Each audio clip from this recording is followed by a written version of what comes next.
Channel study fun with रिया। आज हम English grammar का एक सुपर इम्पॉर्टेंट टॉपिक के बारे में सीखने वाले हैं, जिसे कहते हैं पार्ट्स ऑफ स्पीच, हिंदी में शब्द भेद। पार्ट्स ऑफ स्पीच इंग्लिश के हर सेंटेंस का फाउंडेशन होता है। यानी जब हम कोई भी सेंटेंस बोलते हैं या लिखते हैं या समझते हैं, ध्यान दीजिएगा, जब हम बोलते हैं, लिखते हैं या समझते हैं तो वो हर वर्ड पार्ट्स ऑफ स्पीच के किसी न किसी पार्ट से बिलोंग करता है। ठीक है, तो इसी के साथ हम टाइम को ज़्यादा ना लेते हुए अपने डिफिनेशन पे चलते हैं कि पार्ट्स ऑफ स्पीच की डिफिनेशन क्या होती है, उनके कितने ग्रुप्स होते हैं। इन सब चीज़ों को धीरे धीरे पढ़ेंगे इस वीडियो में। पहले पढ़ते हैं कि पार्ट्स ऑफ स्पीच की डिफिनेशन क्या होती है। जैसे कि आप मेरे स्क्रीन पे देख रहे होंगे कि मैंने इंग्लिश और हिंदी दोनों ही लिखा है। ये इसलिए ताकि कोई भी बच्चा जब इंग्लिश और हिंदी दोनों साथ में पढ़ता है तो वो बहुत अच्छे से चीज़ों को कैप्चर करता है। इसलिए मैंने बच्चों को ध्यान में रखते हुए मैंने इंग्लिश और हिंदी दोनों साथ में रखा है। तो हम स्टार्ट करते हैं कि all the words in English are divided into 8 groups according to the work they do in a sentence. Each group is called parts of speech. जैसे कि आप हिंदी में पढ़ सकते हैं कि अंग्रेजी में जितने भी शब्द हैं उनको कार्य के अनुसार 8 भागों में बांटा गया है। प्रत्येक भाग को हम कहते हैं parts of speech. Parts of speech के 8 ग्रुप कौन कौन से होते हैं तो आप स्क्रीन पे देख सकते हैं। जैसे कि लिखा हुआ है noun, pronoun, verb, adjective, adverb, preposition, conjunction, interjection, और इनकी हिंदी भी मैंने साइड में दे रखे हैं। तो जैसे कि फर्स्ट में संज्ञा, सर्वनाम, क्रिया विशेषण, संबंधवाचक अव्यय, संयोजक अव्यय, विस्मयादि बोधक अव्यय।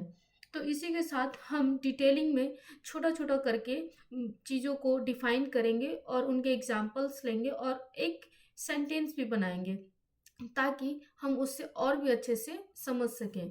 तो सबसे पहले हमारा नंबर 1 पे है नाउन। देखिए यहाँ पे लिखा हुआ है a noun is the name of person, place, animal और थिंग्स।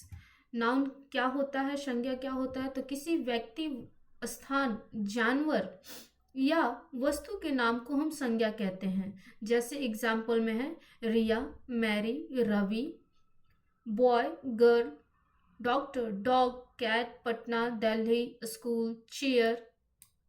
ये सारे जो हैं हमारे क्या हैं, वो नाउन है। इटिशी।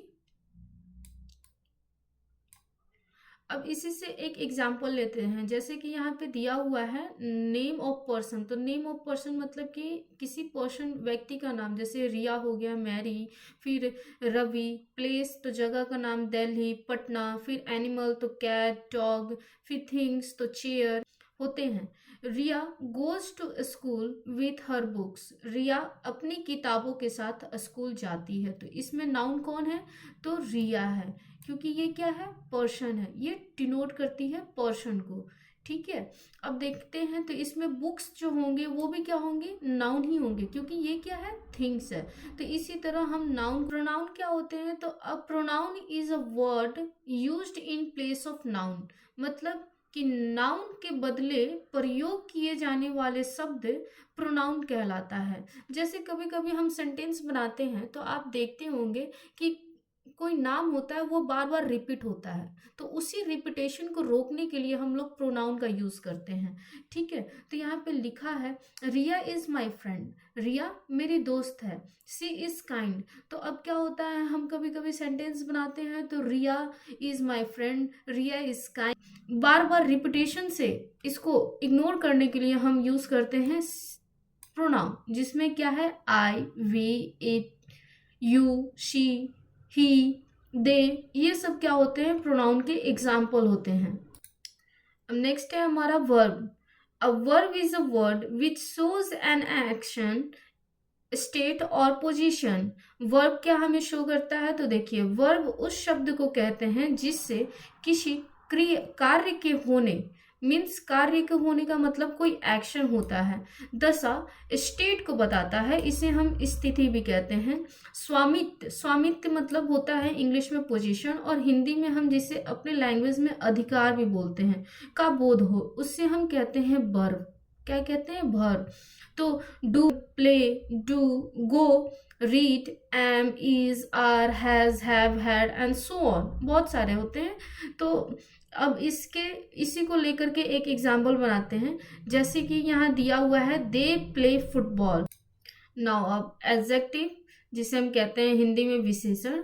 एन एडजेक्टिव डिस्क्राइब और क्वालिफाइज अ नाउन और प्रोनाउन। यहाँ हिंदी में हम देखेंगे कि एडजेक्टिव क्या होते हैं। एडजेक्टिव वो शब्द है जो नाउन और प्रोनाउन की विशेषता बताता है। ध्यान रखिएगा, जो संज्ञा और सर्वनाम की विशेषता बताता है, उसे क्वालिफाइज करता है, जो डिस्क्राइब करता है, उसके बारे में कुछ अधिक जानकारियां देता है, उसे हम कहते हैं एडजेक्टिव। जैसे कि beautiful, tall, red, three, clever, ये सब जो होते हैं वो क्या होते हैं, एडजेक्टिव होते हैं। सी हैज अ ब्यूटीफुल ड्रेस, तो ये क्या कर रहा है, किसी भी चीज के बारे में। ये देखिए ड्रेस क्या है, थिंग है, तो ये थिंग जो होता है वो क्या होता है, हमारा नाउन होता है ना। तो नाउन के बारे में क्या बता रहा है, विशेषता बता रहा है। तो विशेषता क्या है हमारी, ब्यूटीफुल है। तो ये क्या बता रहा है, ब्यूटीफुल, मतलब सुंदर है। उसके पास एक बहुत सुंदर ड्रेस है, तो ये क्या हुआ, एडजेक्टिव हुआ। ठीक है। एडवर्ब, अब कहते हैं क्रिया विशेषण। तो ये सीधे सीधे ही पता चल जाता है हमें, जो क्रिया की विशेषता को बताए। जैसे कि देखिए, an adverb modifies a verb, adjective और अनदर एडवर्ब, उसे कहते हैं एडवर्ब। वो शब्द है जो वर्ब, एडजेक्टिव या दूसरे एडवर्ब के बारे में अधिक जानकारियां देते हैं, उसे हम कहते हैं क्या, एडवर्ब, क्रिया विशेषण। जैसे कि quickly, slowly, yesterday, very, here, fast, intelligent. इसी से कुछ सेंटेंसेस है। ही रन्स फास्ट, तो ये फास्ट क्या है, एडवर्ब है। सी इज वेरी इंटेलिजेंट, तो इंटेलिजेंट क्या है हमारा, ये एडवर्ब है। अब है हमारा preposition. Preposition, a preposition shows the relation between a noun or a pronoun and another word in the sentence, usually about place, time and direction। अब कहते हैं कि प्रीपोजिशन वो शब्द है जो नाउन या प्रोनाउन और वाक्य के बाकी शब्दों के बीच संबंध दिखाता है, एक रिलेशन दिखाता है। जैसे स्थान का हो सकता है संबंध, किसी के साथ समय का संबंध हो सकता है, या दिशा का हो सकता है। तो इसी पर एक एग्जाम्पल भी है, in, on, under, at, by, from, to, with, over, between, etcetera. इसमें एक सेंटेंस मैंने ऐड किया है, the cat is under the table. तो कैट जो है वो बिल्ली मेज के नीचे है, टेबल मेज के नीचे है। तो ये क्या बता रहा है, कहीं ना कहीं ये रिलेशन बता रहा है। तो ये क्या है, अंडर द टेबल, ये क्या है हमारा, प्रीपोजिशन है। कंजक्शन, समुच्चय बोधक अव्यय। A conjunction join words, phrase और a clause together। कंजक्शन वो शब्द है जो दो शब्दों, वाक्यांशों और वाक्यों को जोड़ता है।